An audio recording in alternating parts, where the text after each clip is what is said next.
I am so excited. It is finally time to start packing for the New York City Marathon, and I'm gonna be bringing y'all with me. If you're new here, I'm Molly, and I'm a running and lifestyle content creator here in Austin, Texas, and I've been training for this marathon since the beginning of August. And August was also the first time that I was able to run after a 3-month long injury, and so this training cycle really has not been what I expected it to be. I ran a big race in the spring and really expected just to take some time off and keep building momentum and start training for this race pretty early on, and unfortunately that did not happen because I sprained my ankle in May, and it really kind of kept me out of being able to do pretty much everything that I like to do for a really long time. Everything that I like to do in terms of working out and exercise, of course. So I won't talk about my training for too long because I know we are packing for the race and now the training is mostly done. So that's a thing of the past. Now it's time just to celebrate all the hard work that we all put in for this race. But I've said before that this training really didn't go as I expected it to. It was a lot harder for me to really get back into my routine and my rhythm with running, a lot more so than I was expecting to after coming off of that injury. My injury is almost 100% better. I'm really curious to see how it does on race day, just because other events I've had this fall, my ankle has been hurting after standing on my ankle, or just standing, period. Just standing for a long time has really bothered my ankle, so I'm very curious to see how everything goes. It has never hurt when I'm running, and so I'm super thankful for that, but a part of me is definitely a little bit nervous about that. So on to the fun stuff. My husband and I are both running this race. We fly in on late Friday night because I wanted us both to have the full day to work, and so I don't even think we get in until like midnight on Friday night, which is totally fine. If this was a race that I was really trying to go for a PR or a specific time, I definitely wouldn't have done that. But since we're both just going to have a good time and get to experience the race, I was like, whatever, it's fine. Obviously getting a lot of sleep is ideal, but it is what it is. So we get in late Friday night, and then the race is on Sunday, and then we leave Tuesday night. So I've got a fair amount of things that I need to pack for this trip, and I rarely ever check a bag, and so I'm most definitely going to try to pack a carry-on. We'll see how that goes. We'll see how that works out, especially because there are so many extra things that you need for a marathon.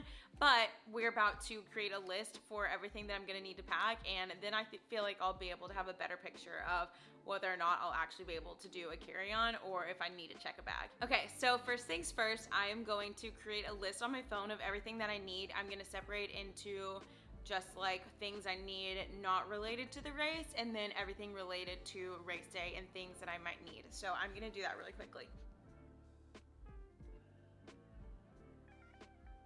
That took a little bit longer than I was expecting just to make my list. I'll show it here in a second, but I broke everything out into just the normal outfits for Saturday, Monday, and Tuesday, as well as something comfy to change into after the race on Sunday. I know there are a lot of like after parties.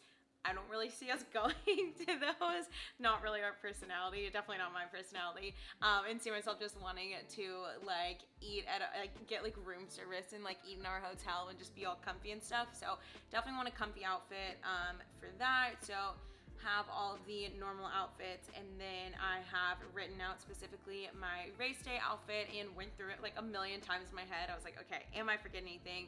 So I have the race day outfit, then race day accessories like my headphones, chargers, and just other random things I need that aren't necessarily like clothes, and then toiletries and kind of miscellaneous. So I've got a lot of categories and a lot of clothes to fit into a carry-on bag. I feel like the hardest part will be the fact that I need a coat and the fact that we're there for a couple days, and so I'll want more of my like bigger toiletries that I would typically have. I can definitely like scale back all the things I bring. I don't bring every single like skincare item that I typically use. Like I don't really bring like serums and stuff, but I'm like, our face wash and our lotion is definitely bigger than 3 ounces. And last time we were at the airport, or this summer when we were at the airport, I was like, oh, it's fine. I like never get like my bag checked specifically for toiletries. Like I've never had any thrown away.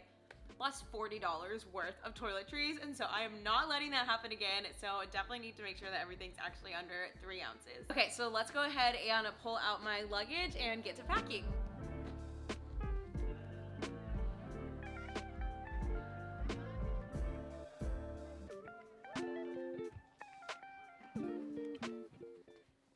The suitcase is looking a little full, so we'll see how this goes. I am going to pack my race day outfit in the one packing cube that I own. This is the one that I usually pack my race day outfit in, just so it's like the easiest thing to find. I can triple check that I have everything, and it's easy just to check. Last time I used it was for my ultra marathon. I don't know if you can see that written right there. So just gonna keep that there. And I actually last minute ordered my favorite pair of Amazon shorts that are gonna come in tomorrow, just in case I want to wear those for my race day outfit. I was torn between those shorts and then a pair of Outdoor Voices shorts that I have, so I'm not gonna be packing any shorts just because I'm gonna wait until that pair comes tomorrow, just so I'm not bringing duplicates of something, because obviously space is very limited in that bag. I also went to Goodwill yesterday to get our throwaway clothes, which I saw a couple questions of people asking what those were. So if you don't know what they are, anytime you have a race where it's gonna be cold, typically if it's like 65 or maybe even 70, probably 65 degrees or lower, I will get sweats from a thrift store just to wear while you're standing around, so that your body isn't wasting any energy trying to keep you warm. So definitely recommend that. We'll be bringing throwaway gloves, sweatshirt, and sweatpants. I've done pajama pants before. It's not a big deal. If you look weird, it is not a big deal. But basically everyone is wearing those, and you throw them off to start, or sometimes I've even run the first few miles in the sweatshirt. I'll always throw off the sweatpants just because they take a little bit more effort to take off. You can't just take them off while you're running. But yeah, and then there's a team who comes and they pick them all up afterwards just to go and donate them again. And it's great because you can stay warm while you're standing there, and especially for New York, there's so much waiting around and standing that I think we're gonna be standing, or we'll be sitting, but we'll be waiting around in the cold for I think like 5 hours. So I definitely need to go and get those. But yeah, they didn't have any, literally didn't have any like long sleeve jackets at Goodwill yesterday, so I was gonna try and find some stuff here, but I think I need to run back out tomorrow and grab some stuff for both me and Dom. So we'll have those that I also need to add to this packing cube, but I'll be wearing this Outdoor Voices, I cannot remember the name of it. It's one of the crop tops. I don't think it's the Venus crop, but I'll link it below. But I love this sports bra, and it's super comfy and supported, and I don't chafe in it either. So definitely a great race day sports bra. Then I have this Lululemon long sleeve tee. I have this long sleeve tee in a ton of colors. I have them in 3 other colors, and then I got this one off of Poshmark for this race just because it's fun to have a new race day outfit. Not necessary, but it is fun, and I had some Poshmark credit, so went ahead and got this. This is like my go-to long sleeve tee. Really, any Lululemon top is like my go-to for a race day outfit. That's what I've worn in the majority of the races that I've run. And I have these Bombas socks. I love Bombas. They just come up a little bit above the ankle, so I never have to worry about getting a blister or anything. And I'm undecided on the hat that I'm gonna wear, so I'm bringing 2 different ones.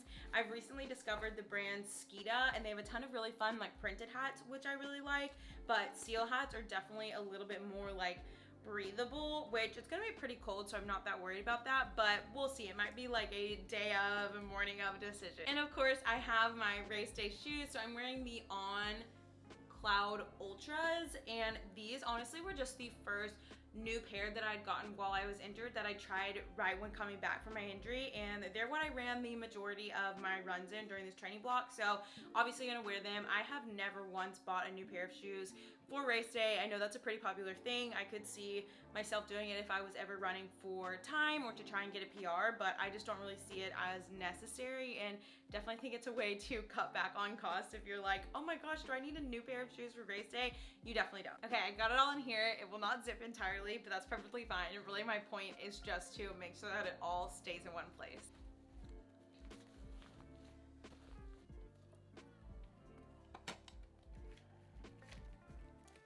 I wanted to quickly talk y'all through all of the race day accessories that I have in here. This is just a bagoo bag. It came in like a set of 3 different sizes, and the size has actually been quite handy. So I have everything except for my watch clicked off or checked off on here, and so wanted just to quickly talk y'all through all the things that I bring in addition to my race day outfit. Okay, so first I bring KT tape. I don't plan on needing to tape anything. Honestly, I've been feeling pretty great, but I do have this just in case something starts to hurt me the day before, or I just get worried about anything, and then I will tape either like my knee or my Achilles or whatever. Got a mini chapstick that I'm gonna try and bring in my spy belt, and I've got this double pouch spy belt. I have a code for spy belt, so I'll put it here in case you're interested in one, but this is how I carry both my phone and my fuel, and I run with just the single pouch on my training runs, but during the marathon when I'm carrying so much fuel, I like the double pouch. I have just a single one just in case. I have my anti-chafe rub. I use Mega Babe and really like it. I also really like Body Glide and Summary as well, but just put this literally everywhere. Like anywhere you think you could potentially rub and chafe, just put it on there. I have band-aids just in case I need any. I've also got extra hair ties. I plan on wearing my hair in 2 braids. That's typically how I wear it for race day, so that's why I only need these small ones. Otherwise, I would need much bigger hairbands. Got my sunscreen, and I've got my EpiPen, and then I have Noon, which I'll be sure we're both drinking the day before and in the morning of, and likely right after as well. This is just the flavor that we have. It's just the tri-berry. And last but not least, I've got my shocks and the charger for the shocks. They hold a charge pretty well for me. Like if I charged them today, they would still have a high battery. I don't know why I said that's weird. They would still have a high battery by Sunday morning, but I'll bring the charger so we can both charge our headphones just the night before and everything. And then I'm charging my watch right now, which is why it's not in here, but I have the Coros Pace 2 and the battery life is insane. So after I charge it today, I'm not even gonna bother with bringing the charger because I know it'll last. And then next up, I've got a bag full of all of my fuel. Looking at it, I'm like, that looks like a lot. That looks like quite a bit, but I have a couple. I always bring extra. I have a couple extra though, just for when we're kind of waiting around in the morning. I honestly still need to figure out my fueling strategy. I know we'll both eat probably like a big breakfast, but like how big of a breakfast can you really eat at 4 a.m. because we won't be that hungry. So I'm not really sure, but I have like 2 extra waffles for that just in case. And then I have some of the Humagels, which are my favorite. I have a pretty sensitive stomach when it comes to running, and the Humagels have never bothered me. I really like them. I also really like sweet foods and just like sweets all around, so they're a pretty sweet flavor, but I personally really like that. And then I have 2 of the Honey Stinger gels, just the honey flavor. Their other ones do bother my stomach, but the honey sits like perfectly. And then I have a couple of the Honey Stinger chews as well. So that's everything I've got, and I've done it before where I just like pace it out and bring fuel for every 3 miles just in case I need to take it that often, and it does all fit in my spy belt. It's a little bit like clunky and chunky for the first mile or so, but totally fine. And once you like eat a couple, you're like, okay, great, they fit great. And I would much rather have everything I need with me versus like getting hungry on the course or needing to eat like what I don't even know what fuel they have as the official sponsor of this course, but I don't think it's one I have heard of, and so I would hate to like rely on that, and since I haven't trained with it, like there's the potential that it could upset my stomach. So that's why I've got so many. And then for the last bit of packing, I just have my toiletries and miscellaneous, and I am gonna be vlogging this weekend, so I'm pretty sure I'm gonna bring my camera. I might just do it on my phone, but if that's the case, then I'll bring my camera and my camera charger and like the cord to connect to my laptop, because I'm probably gonna bring my laptop as well just so I can work on the plane. I feel like it's really good working time because you can't get distracted by anything. So I'll have my laptop, and then I'll just have my regular headphones and my wallet and my iPad so that I can read. But I really don't bring that much for planes, especially because I know I'm likely just gonna work. Okay, so let's go see if all of this will fit, with also the expectation that I'm gonna have 1 bag of toiletries too.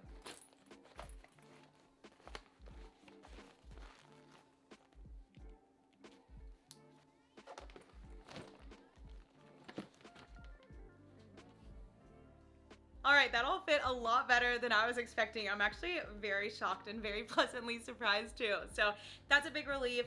Like I mentioned, I just needed to put my bag of toiletries in there, which I'll probably just pack Friday morning, and I keep looking at the list that I made just to make sure that I don't forget anything. And then I'll also need to throw in a sweatshirt and sweatpants, which I know that's pretty bulky, but there was actually still a lot of room in there, so I feel really good about everything that I fit in there. And that's everything I'm packing for New York City Marathon and the whole weekend. I'm thinking I might try and put together just like a downloadable checklist or something like that in case you are packing for marathon and aren't quite sure like what you need to bring or anything like that. But I hope this video was helpful and gives you a good idea of what I'm bringing, and also ideas of things that you can bring on your next marathon. So thank you so much for watching, and I'll see you next time.